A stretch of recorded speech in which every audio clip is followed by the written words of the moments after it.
Welcome to The Change, a podcast about the changes in life that shake, break, and make us. I'm Laura, a 45-year-old writer, podcaster, and mum who has until recently always loved change. And I'm Kathy, a 53-year-old writer, podcaster, and mum, and change is actually my kryptonite. We acknowledge the traditional owners of country throughout Australia on which this podcast is recorded and recognise the continuing connections to lands, waters, and communities. We pay our respects to Aboriginal and Torres Strait Islander cultures and elders past and present. The Season 2 partner of The Change is Alivio Wellness Skincare, hydrating natural skincare for the over 40s. Keep listening to the end of this episode for a discount code for your next order of Alivio Wellness products. Hey, Kathy, how are you? Yeah, I'm pretty good. How about you? I am good. Thank you very much for asking. Yeah. So, tell me, who have we got coming today? Today, we have Ali Anderson.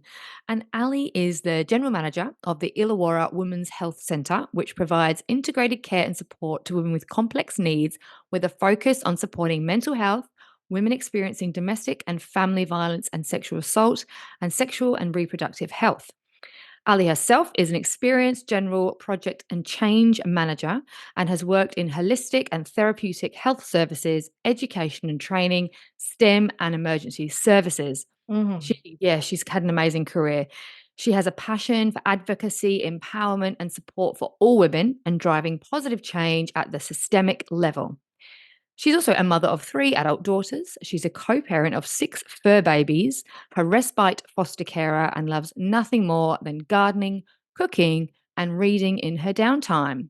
Just as a note, we're going to be discussing some pretty heavy topics with Ali today. So we're going to include some support services in our show notes. Please reach out if anything in today's show triggers something in you. Make sure you reach out to any of the support services that we have listed in our show notes. Hi, Ali. How are you going? So great Good, to have thank you. How are you? Yeah, great. So great to have you on, and we can't wait for our listeners to hear all about you. So just a really gentle question to start with. I can't fall asleep without an episode of like West Wing or Big Bang playing. And I happen to know that for you, you have an episode of The Golden Girls playing when you fall asleep. Why The Golden That Girls? is correct. I actually only came across the Golden Girls 7 years ago, which was a time of pretty epic change in my life generally. And a number of things really stood out to me about the show. So I guess the first was that it really showcased aging women as capable, as sexual, as assertive, career-focused women who happened to be in their 60s and one in her 80s, if you've watched the show, which was a huge shift away from women of that age seen as sexless, as invisible, elderly mothers and grandmothers. The other interesting thing is, for me in particular, how it addressed a lot of key issues for women that still exist today head on, how women are treated as less than in the medical system, the workplace, by partners, by their kids, coercive control, DV, so much. It's not entirely politically correct for anyone that's watched it. There's a lot of slut shaming, shall we say, competitiveness and nastiness played for laughs. But generally speaking, it's a hilarious, clever show in a simpler time, and the issues were always resolved at the end of the episodes with a nice key message about friendship and growth at the end of every episode. Just a lovely show, really. Yeah.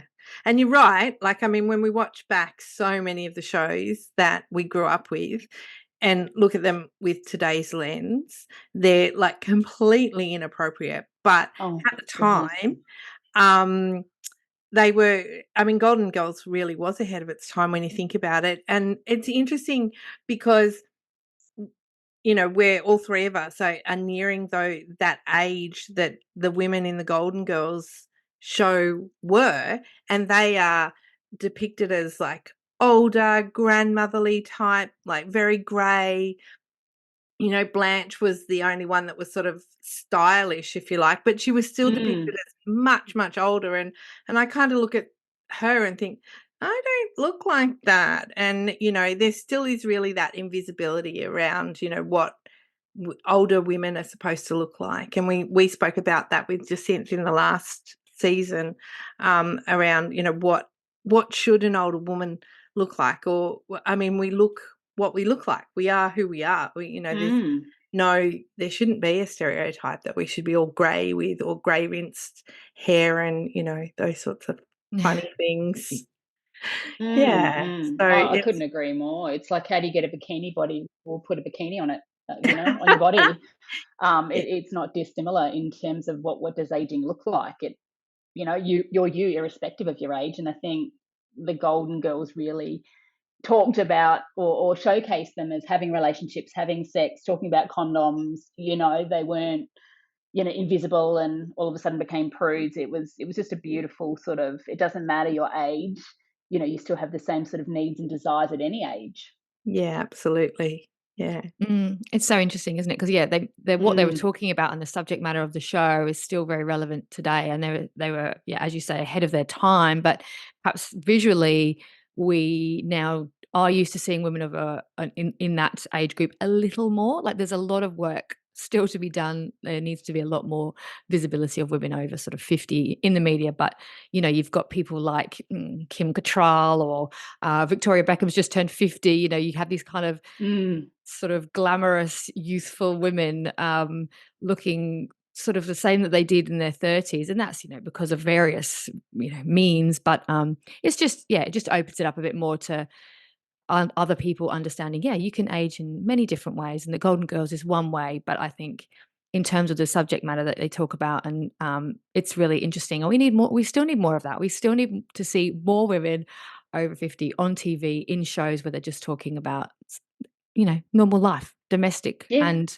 yeah, we just need more of it to open up that representation, I think. Mm. But Ali, yeah, to I couldn't you, agree more. yeah, oh, good.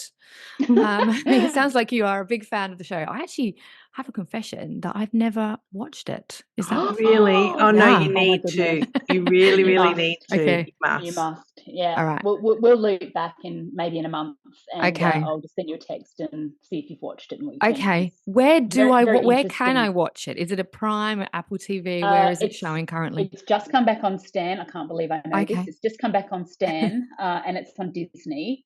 Yeah. Oh, And we're Disney. All right. thrilled because now we can Yeah. let go of Disney. We don't need it. We only had it for the Golden Girls. So Oh, right. Okay. yeah, we're like, Well, I great, don't let go have of one Stan, but I have subscription. Disney. So Well, you're good to go. I'm good to Good go. to go. No Okay. Mhm. excuses. Okay. I'll check back in. Yep. Well done. Well done. Yep. But yes, onto yourself. You have reinvented yourself more than once in your life.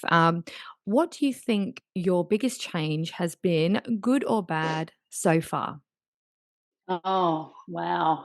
I love that word reinvention. Mm, It's very interesting. I think we've all reinvented ourselves multiple times in our lives. Reinvention is experience, it's growth, it's change, it's learning. And we apply those things to our lives in many different ways. Probably my biggest reinvention was that seismic life change I referenced when I was talking about the Golden Girls. So, for most of my adulthood up to October 14, 2017, yes, I know the date, I was a high functioning alcoholic. mm, High functioning, I suppose, in the sense that I managed to finish a degree, I had Mm. children, a family, I kept a job, I got up every morning, so I still functioned. I wasn't your classic perceived alcoholic in the gutter, drinking mouthwash, unable to hold down anything. I hid it reasonably well from the mm, outside world. I was aware it was a big problem for most of that time, but because I didn't know how to address the root cause, I simply couldn't stop. My childhood, like many of us, was very difficult. I experienced a great deal of family violence from a very young age, physical, emotional, and mental. I therefore grew up, I suppose, with a poor sense of identity, deeply, deeply rooted insecurity, and a great deal of fear and confusion about the world and my place in it. And so I did what many of us do. I continued that cycle of trauma in my own family. My daughters saw me more drunk nights than sober, probably. My life felt completely unmanageable, and I could not sustain relationships, financial stability, friendships, or my own mental health. Um, really, really tough, obviously. Yes, And hard. as we still see day in and day out in our society, and I actually wrote an article about this for a local newspaper recently, my very deep-seated trauma and PTSD was pathologized and medicated by innumerable doctors and psychiatrists. So I was diagnosed with everything from borderline personality disorder, that old chestnut, depression, bipolar disorder, severe depressive episodes, but nothing ever actually fixed that. My game changer, or my reinvention, I suppose, came about in 2017 when I started schema therapy that actually addressed for the first time the deep rooted causes of my alcoholism. And I learned that the alcohol was never the problem, it was the band aid for the problem. Mm. And that's how I sort of was able to stop drinking. In 2018, I also commenced EMDR. It's a mode of trauma-based therapy called, it stands for eye movement desensitization and reprocessing, and it's a psychotherapy treatment. So it's not administering it; it's more about alleviating the distress associated with those traumatic memories. And I could go on and on about that for hours, but in these 7 years, my life has done seriously a complete 180. I've been able to repair and enjoy wonderful relationships with my children. I've gone from strength to strength in my career. I'm sustaining a healthy and functional marriage and have done for 6 years, and life is really, really good. So I'd say that's a fairly sizable reinvention. Oh, wow. Yeah, thanks for sharing that. Yeah. That's a big Just a deal. little one, really. I mean, Tiny. Yeah, I mean, I that's stubbed huge. my toe getting out of bed. That was a reinvention because I had to change my shoes. It was Oh. terrible. No, but that's a really, yeah, it's huge. We're having so many more discussions about sobriety, and obviously women, many women have stopped drinking alcohol and have had so many benefits. And obviously Kathy is a fellow sober girl. But I'm just really interested, I don't believe I drink too much, but I find this conversation so interesting when you say, you weren't a kind of in the gutter with the mouthwash. If you don't mind, like, can you share what life was like for you and what your relationship was like with alcohol on a daily basis? Yeah. So I would get up in the morning. I'd Yeah. always be mildly hungover. I was rarely, really, really nastily hungover because it was just a way of life for me. It wasn't a binge and, drink 4 bottles of scotch or anything. It was probably 2 to 3 bottles of wine a day. Generally wouldn't start until I got home from work at 5 or 6 o'clock. When the kids were really little, it was get them to bed, make sure that's all done, have a couple of glasses of wine while I was cooking dinner or doing those things. So just a bit of a pleasant numbness. Bit of a reward. Well, I think it was a reward. It was a reward. And I think it also, and you'll know as well, Kath, from the ADHD diagnoses, is that the mind is always active, and it's just a blessed release. It's a relief from that constantly rapid cycling ticking mind, never being able to still those thoughts, and it just kind of takes that away really, really quickly. So it's like a quick fix. And I think 2 things that really highlighted to me that I had a problem. So one was that, well, actually 3. One was that I thought about it all day. It was, when I get home and I'm going to do this, and alcohol was always involved. When could I get home? When could I start drinking? When could I safely do it? Second was I was drinking far more than I properly let on. So by that I was hiding empty bottles under the sink or in cupboards. If we had people over for dinner, I would have a glass of wine on the table and a glass of wine in the kitchen, which I had stashed. So while I was cooking, I was drinking that wine, going back to the table, and people would say, "Gee, you seem really drunk for you've only had a little bit." And I'm like, "Oh yeah, my metabolism, I just get really drunk really easily." But I was sort of concealing that. And towards the end of my drinking, I suppose, in the last couple of years, I was starting to drink at lunchtime, and I was actually going out to my car and drinking at lunch because I just, was sort of losing my grip on being able to cope with it all. So it was a slippery slope. So I couldn't sustain friendships. I couldn't sustain relationships. I'd always promised to give up drinking. I never could. my heavy drinking would lead to arguments. I'd defend it. I'd lie about it. I'd, gaslight and attack the other person. You're making this up. I'm not that bad. There are worse people. I surrounded myself with people that would support me or advocate me or enable me. I just didn't want to shift. I didn't know how to shift it. And the last time I actually had a drink, I woke up the next morning and I couldn't remember how I'd gotten home. And I looked out the door and I saw my car sideways in the driveway, and I'd clearly driven it home. My partner at the time said, I can't be with you anymore like this. You're just out of control. And I remember thinking, this has got to stop. I can't live like this anymore. I can't continue. I just can't. I'm going to kill someone. I'm going to kill myself. I don't know how I never lost my license or had a crash or killed somebody, because I drove all the time. But that day I was just like, this has got to stop. This has got to end. Oh, that would have been a big shock. And obviously you had many moments over time, but it sounds like that was the point of no return. It was, and I don't know why that particular time, because it had happened before lots of times. I was like, yes, and I'd stop for a week or two, and so I don't know what it was, but it was it was very firm. I think it was because I'd started that schema therapy and sort of was able to separate myself from the drinking and recognize it as something that wasn't part of me, but something that I was doing. So it was that revelation, I suppose.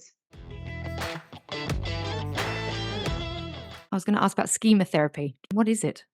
Schema therapy, well, it talks about these coping mechanisms that you develop in response to things around you as a child. So, and there are different types of behaviors associated with that, called schemas. So when something happens, you're going to act in a certain way because a certain part of your personality is activated. And so my drinking was what schema therapy calls detached self-soothing. So because of my underlying ADHD and trauma, the quickest way to self-soothe was to drink. And the only way I could live with myself as a drinker or an alcoholic was to detach. So I was like, there's Ali, and then there's this detached person over here who's doing this self-soothing, this drinking, this band-aiding, this medicating. And I could truly see it for something separate from me, which it was, and not part of me. Wow. Yeah, I think in a little I can see you processing that, Kathy. Yeah, well, I guess I'm just sort of thinking, like that, a little bit like the dissociative amnesia that I have from, which is a very specific time frame in my life that still hasn't come back, and with all the different professionals, we've all stopped trying to force the memories back, for whatever reason. My brain is holding them safely away from my cognitive reality, which sounds very deep and everything, but it's a protective mechanism, for whatever reason. Absolutely. And so in some respects, we detach or we dissociate away from the behaviors, but I'm wondering if like sometimes we can't change, we're stuck in those moments, or those stuck in our drinking or stuck in our habits, whatever they are, until we're ready to see that we need to make the change. Like people around us can come at us all the time and say, don't spend that money, you don't need those things, you don't need to do that, or don't drink that extra drink or whatever. But until I'm ready to make that change in my own life and to really recognize that it's an issue for me, everyone can tell me that it's an issue for them, but until it's an issue for me, I'm not going to make that change. Like in general, like that's a generalization for all people,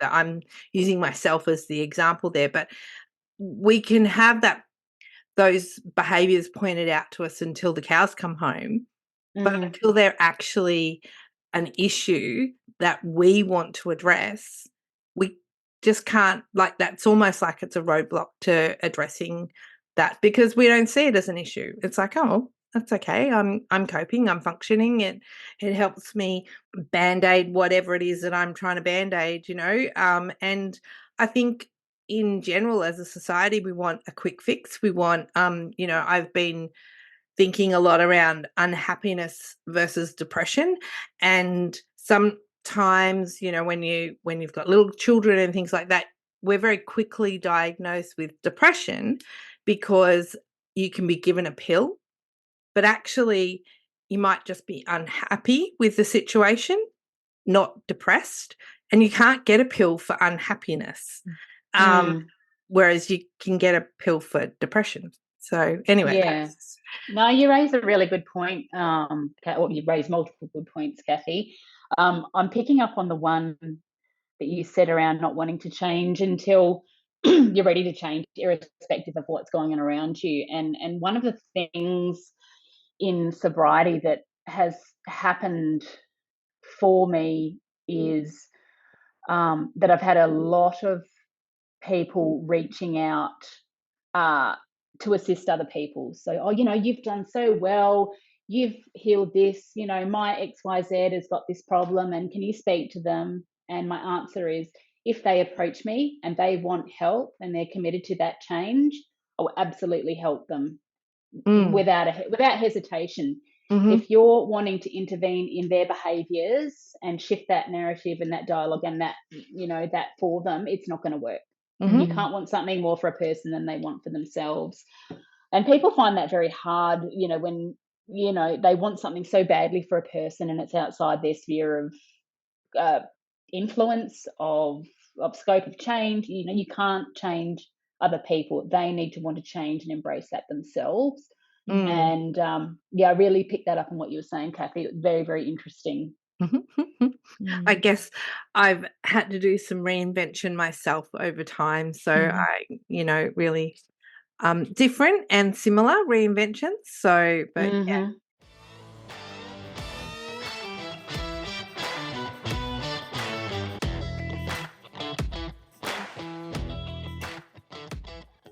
You describe yourself as a late bloomer.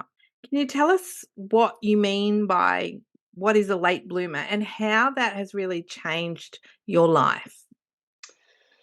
I think I told you that I was a late bloomer, didn't I, Kathy? I think Mm. when you were sort of talking about this podcast, it was, how would you describe yourself? Um, and I was thinking more about that yesterday, and I was sort of challenging that late bloomer label a little bit, because I do that. I love to challenge things too much. It's exhausting. No wonder I used to drink.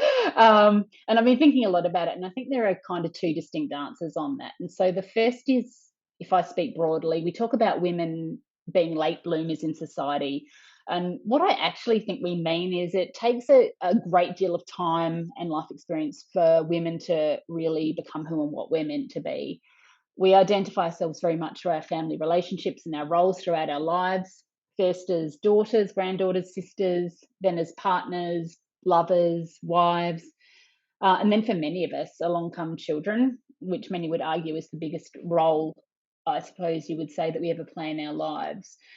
For those of us who don't have children, that may be my choice. It may be by circumstance, and it can often be a very painful journey for some people, Mm. particularly when society expects us to breed and fulfill that role. And it's only after the children grow up, or our fertility journey ends, whether it was successful or not, and grieved, along with Mm. our age and life experience, that we start to question our value and lives outside of these relationships and roles, and what it is that we truly want from our lives. And I think we start to put those ideas, beliefs, goals, and boundaries in place at that point. And that sort of seems like it's late, right? Like a late bloomer. Mm. So I suppose that's more broadly. The second one is what my own trauma and PTSD and abusive relationship with alcohol did, is to completely delay what may otherwise have been a much easier and more organic growth into my own womanhood. I don't regret it, because I've learned so many incredible things along the way, and that was my trajectory. But one of the things I noticed as a sober person was how different I was, and from that which I'd always believed that I was. It challenged so much about me. So I was, how old am I now? 48. So I was 40 when I gave up drinking. I thought I was an extrovert. I wasn't. I used to be the life of any party. Well, I thought I was. I was actually a toxic, drunken train wreck, but I thought I was really extroverted. I had a lot of beliefs and self-beliefs that I'd formed as an adult that was a drinker, mostly negative, but had to challenge and work through when I stopped drinking to form a new sober adult identity. And I didn't know who or what I was and what I actually stood for. And that was really, really scary. A 40-year-old woman who's, had children, worked in a lot of roles, lived my life, and not knowing who you are feels absolutely terrifying. And it took a lot of work, a lot of healing, pain, and growth. And it was hard. It was really hard to go through that and to face up to myself and develop an identity. So who I was, and we're never only one thing, right? We've got so many different things that change and shape us, and it's okay to be fluid. It's fine. And I'm still learning every day. But by a late bloomer, I guess I'm at a point in my life now where I really like myself. I can meet my eyes in the mirror, and I couldn't for so many years. I have really strong morals and values of my own. And I know what I stand for, and I know what's important to me. I know that I'm resilient. I know that I'm strong and I'm honest. I know that I'm valuable and valued. And that's just such a wonderful place to be. And part of me wishes that I'd been a lot younger when I started feeling that, and I might have made more of my youth and, those things. But then I think, well, I'm here at this place and this space now in my late 40s, and what a fortunate place to be, because some of us never get there. So I'm really grateful, So true. grateful for that. But for me, being a late bloomer means really coming into your own and stepping up to those challenges and forming that identity and being really confident and happy with where you are. I guess Laura and I would probably describe that as our third act. And one of our guests we had on in season 1 described the third act as the act where everything comes together, and it's the best act of a play or a performance is the third act. And it sounds a lot like you're in that third act of your life where it's all coming together for you, and you can really be true to who you are. And those values were always there. They were always there for you. You just suppressed them down and pushed them down with, as you say, with using alcohol and not really allowing the true Ali to come out. Yeah. So, yeah. Yeah. I don't think I was disingenuous at any point. I just don't think I had any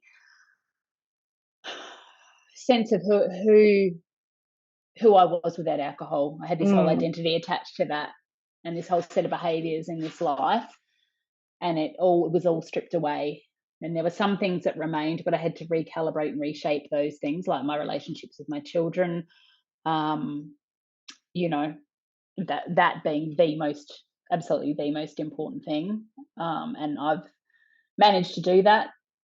I have a great relationship with my children now, albeit remotely, because we live in different states, which is a different story. But they're just everything to me, and it's all wrapped up together. But yes, definitely a third act, and maybe there'll be a fourth and a fifth. Maybe there'll be a let's sixth. hope so. I don't know. Well, I do hope so. I do, but giving myself permission as well, just to experience and not expect, and just go on a journey without, over anticipating what's next, which I always did. I always, was, well, what's next? What am I going to do next? What about this? What about that? Whereas now I can just kind of, as trite as it sounds, go with the flow, and that's a really nice place to be. And I suppose you don't have to wear the mask of other people's expectations. Like you said before, everyone thought you were the life of the party, or all of these things. A lot of that was a mask that you were wearing through use of alcohol, or not being able to accept who you were in those moments without something else, helping you along. Absolutely. And I find now, and it's actually interesting, and I'm not complaining about it. I'm genuinely not. It's a very privileged position to be in, but because I've done so much work Mm. and have done so much healing, and because I would like to say, reasonably balanced now, I attract a lot of negativity and toxicity to me, almost because people know that I'm impartial and I'm, reasonably balanced. And I'm not going to buy into things. I'm not going to, buy into drama or toxicity. And people find that very appealing. And, I'm lucky to be able to sort of, I suppose, offer advice and things. But it's a fine line between doing that and then setting your own boundaries as well and protecting yourself, because that's a whole other thing. Absolutely. As in people kind of perhaps going through their own trauma or toxic lives, coming to you for advice and things, or coming to you. Yeah. Mm, Particularly, I mean, that's why the rise of the peer support worker in foster care, in addiction, in mental health mm, is becoming more and more prevalent, because people with lived experience of these things actually can empathize and be mm, almost more compassionate because they yeah. understand. And I Mm. think that is a wonderful thing to be able to offer. But I also think that you've really got to set your boundaries around, how you manage that, and how you, protect your own mind and your own sense of self-preservation, because you can give too much of your way.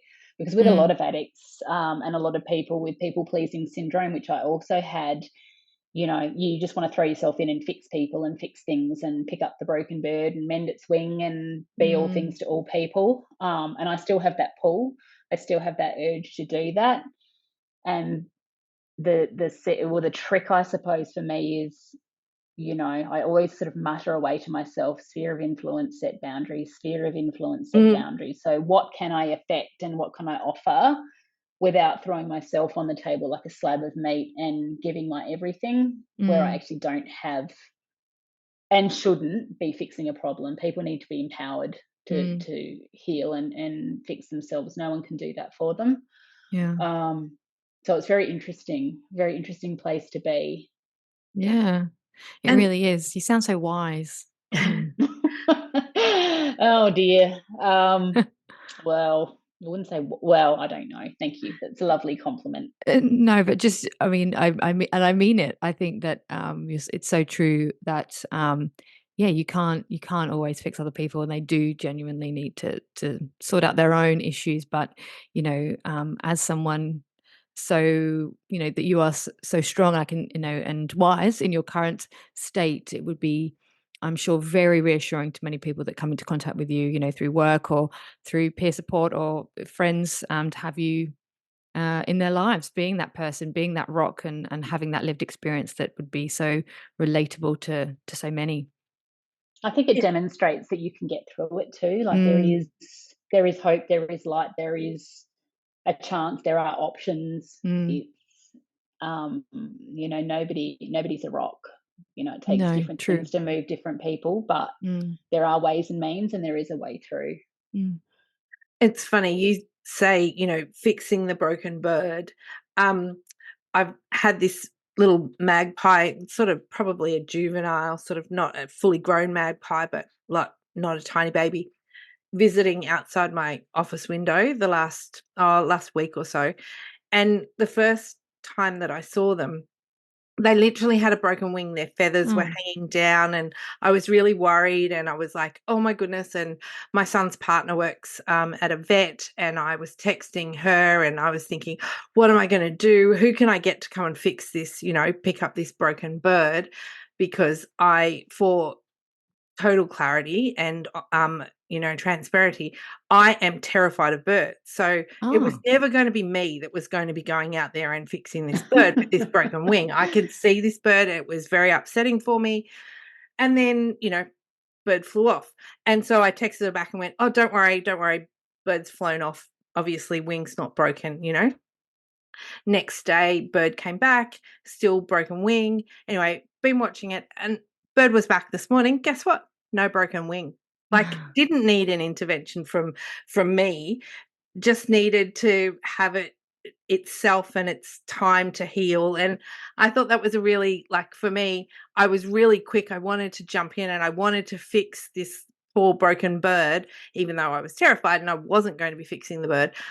But given its own time, it healed itself because it had the resilience and it had all the things that it needed within itself to heal. And sometimes I think, you know, if I look at that and I think about people, we are very quick to want to jump in to help to fix, especially if we're fixers and we're doers, but we can't necessarily always do that. So no, and we're not building resilience either. We're not building self-efficacy. We're not building empowerment. We're, yeah, you know, we're building reliance, and that's not healthy. You can absolutely help people, I think. Like you said, if you jump in too quick and, you know, your own schemas, I'll use the word schemas, or your own needs are to be wanted, needed, you know, be that person, then you can set up an unhealthy dependency. And you're absolutely right. Like, sometimes you just need to sit back and offer some advice, or do nothing and just wait and watch and see what happens. And you've summed that up beautifully, Kathy. That's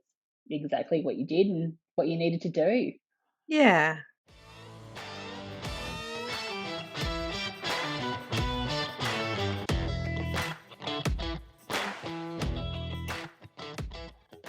What changes would you like to see for women as you look ahead to the future? Like, is there anything, you know, big or small that you could influence, or maybe as womenhood we need to, you know, like, nothing small there, Ali?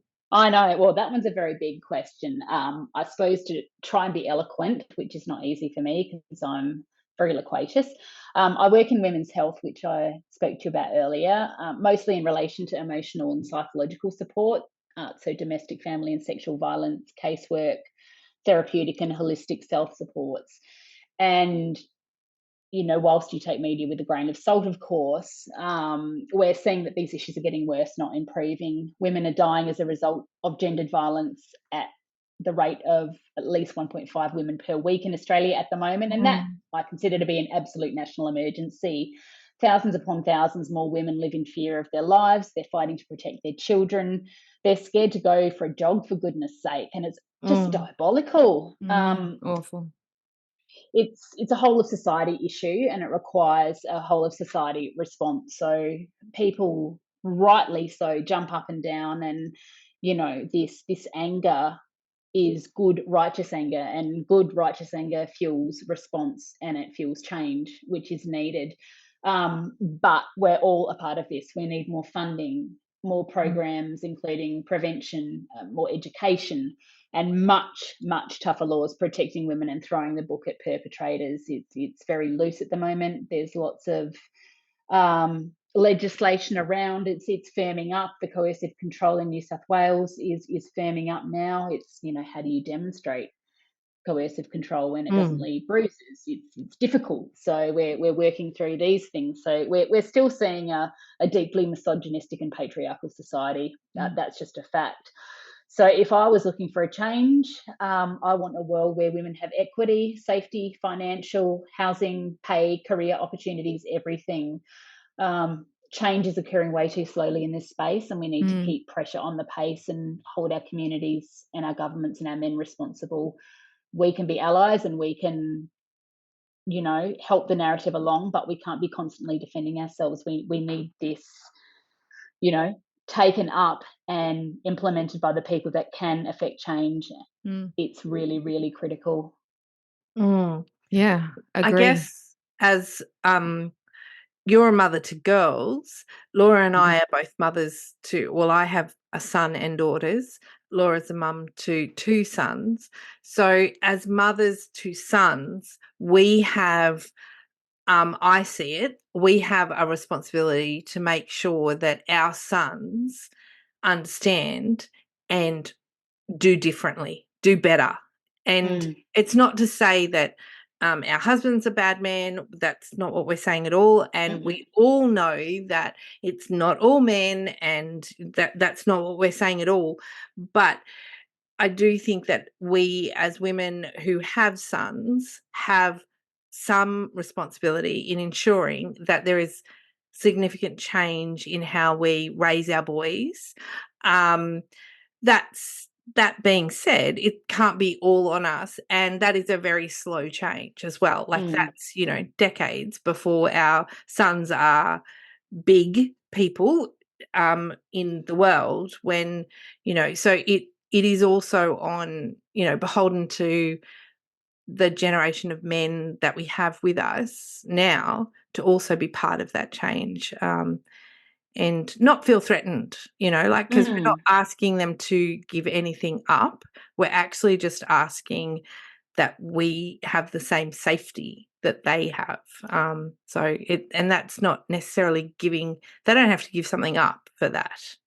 Most men don't actually have to give anything up because they're good men and they keep women safe, but they don't see that they necessarily need to be part of that conversation. Yeah. I think it's really interesting, Kath, that you opened up by saying that you're the mother of a boy, and that therefore you have a responsibility to make sure your son grows up respecting women. And I don't disagree in part at all. I think that's very much part of it. However, you've immediately taken that on yourself, that's your responsibility. And this is what we as women do. And this is what we need to challenge, that we are responsible, because we are the fixers. We are the right. Don't go jogging. Don't wear a short skirt. Don't let your son do this. It's up to us. We've got to fix it. I'm fucking sick of that. I'm sorry. And I mean that in the most respectful way possible. Like, I do agree, like, you have a role to play in that, but your son could go to any one of unnamed schools that are in the media at the moment that are constantly perpetuating 100%. gendered, misogyny. And, we see these young boys in the paper, but he was such a nice young boy. What a fine young man he was. How could he have, stabbed somebody in toilets? He was lovely. He was an award winner. These protective mechanisms around, well, this must just be an anomaly, I just call bullshit on that. And I say, no, not all men are like that. Absolutely not. There are some wonderful men. I'm not saying all men, but what I am saying is that those wonderful men need to step up to those toxic men, and they need to take responsibility. We know what we need to do and we do it. The guys need to step up. Yeah, I feel that the righteous anger is what you were talking about before, and how that is what is needed to make change. And I had this huge sort of argument with my teenage son and husband the other night, obviously after the terrible incident at Westfield Bondi, and we were talking about the fact that misogyny and extreme misogyny is an ideology, and it is the responsibility of society, like you just said, Ellie, to think about it on a much grander scale. Like, what can we do? This is no longer just women are sick of it. We're fucking sick of it and so angry and we're so tired, and we just need it to be considered, taken as seriously as terrorism attack. This is not just a bad man with mental health issues. I'm sorry, it's not. And it never is. It's this huge, like you say, where is this? There is a problem with sexism, misogyny. Of course there is, and in my line of work,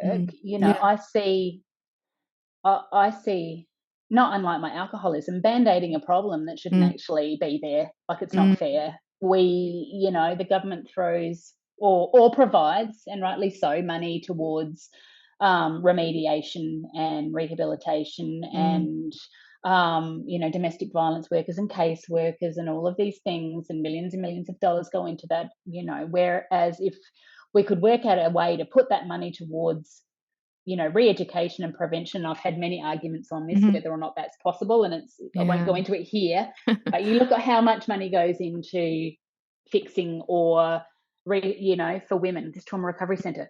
Don't get me wrong, 25 million over 5 years, amazing, so happy we can make such a change, but why should we fucking have to?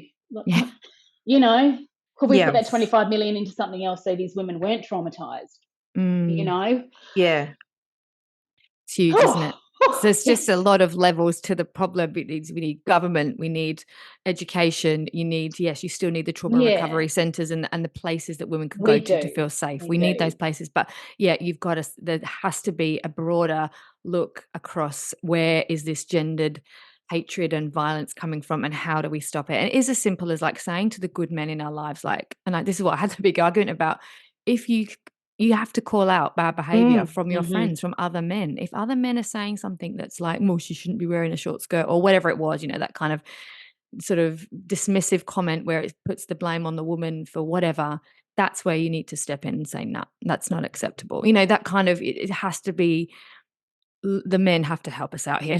We cannot. Yeah, yes, Yeah, absolutely. yeah. Absolutely. So that's just my little bitty change that I'd like to see for Yes, women. we've gone on a tangent That there. the Just a world is really a safe small place for us. change. Just a small tiny change. Yeah. Tiny change. True equality for all and safety for women. Yeah, great. Let's hope that can happen in our lifetimes. Tick. Yeah, That's okay. right. We've had such a great chat with you, but we do want to end on one last question, which we ask every guest, and that's regardless of their age. But we want to know, being that our podcast is called The Change after all, what are your feelings towards the change, and be that perimenopause or the menopause? Where are you at with it? How do you feel about it? Well, I'm 48 years old and I'm in the grip of perimenopause well and truly, which is lovely. What I love is that, thanks in no small part to women like you and the women I work with, other amazing female clinicians, doctors, health practitioners, podcasters, influencers, we have such better awareness these days of what perimenopause and menopause actually is and means and how it affects women. I hadn't even heard of perimenopause until 6 years ago when I had a hysterectomy, only menopause. I grew up hearing about menopause, but not perimenopause. And with that public knowledge, that education, that advocacy comes awareness. And with that awareness comes choice for us, right? Yeah. I take a really good supplement. I make sure I eat really well and certain types of food. Now, not a diet. I don't. I eat kind of reasonably what I want when I want, but I do make choices to minimise the symptoms of the perimenopause, and I continue to go about my day largely unaffected. To be honest, I'm very fortunate. Even 15 years ago, I would have probably been shunted onto HRT and basically told to suck it up and that everyone goes through it and it's not a big deal, like my mum was and my grandmother. I'm really grateful to live in a time where I can easily access that information, where I know that I'm not going crazy. Thanks again, men, and where awareness and support grows day by day. So it's well known. It's becoming increasingly well known. So we're really educated these days, which is excellent. And luckily, the Golden Girls has taught me that menopause isn't the end of my life as a healthy, vibrant, vital woman, and that there is life after menopause. Love that you loop that back to the Golden Girls so beautifully. Look, beautiful closure, hey? I know, complete that cycle. Yeah, it was just the perfect way to end. Ali Anderson, thank you so much for joining us on The Change. Thank you so much for having me. It's been a pleasure. Wow. Well, what a chat. Full confession, I used to work with Ali for a short period of time in emergency services, and I knew she was a powerhouse, but goodness me, that, certainly has left me with a whole lot of things to think about. And, her sobriety journey, while mine is slightly different, I certainly can look back and I know that I used alcohol to Band-Aid my feelings, Band-Aid my life, Band-Aid a lot of things. And there's no way that anyone who looked at me from the outside in would ever have said that I was an alcoholic.